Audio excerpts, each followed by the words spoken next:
I am Precious. I kept his secret and it broke us both. Watch till the end and see how my Valentine became something else. Not every woman beside a man belongs to his heart. The elders whispered this proverb on dusty evenings when the sun melted into red horizons. But nobody in the village believed it applied to Precious and the man they called Teacher Kofi. On Valentine's Day morning, she walked through the market with her head high and her wrapper neatly tied. Women smiled knowingly. Men nodded with approval. Children pointed and giggled behind their hands. The entire village had decided. She belonged to him. She was his Valentine. His companion. His future. But as Precious bought tomatoes from Mama Soa's stall, she felt the weight of their assumptions pressing against her chest like a stone.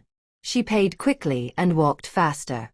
Her hands trembled slightly as she gripped her basket. Because Precious knew something the village did not know. Something that made every smile, every nod, every assumption feel like a knife wrapped in silk. The truth was simple and terrible.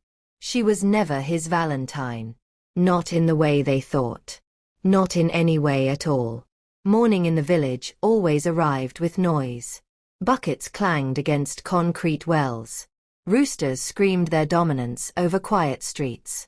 Women called greetings across fences while sweeping their compounds with short brooms made from dried palm branches.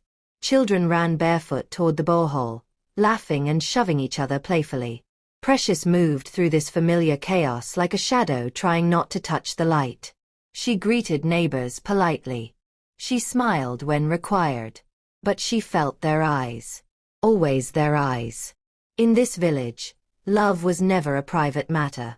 Relationships were discussed at dawn, analyzed at noon, and concluded by sunset. Every hand you held was seen. Every smile you shared was measured. Every absence was noted and interpreted. Precious had learned this truth early. Privacy was a luxury that did not exist here.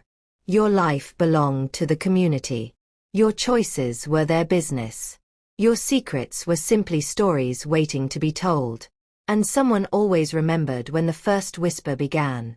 Precious had always been known for two things in the village: loyalty and restraint. When friends shared secrets, she kept them. When arguments erupted, she stayed silent. When gossip spread like wildfire through the marketplace, Precious remained calm and unmoved. People trusted her because she rarely spoke carelessly. Mothers told their daughters to be like Precious. Husbands pointed to her as an example of proper womanhood. Even the elders nodded approvingly when her name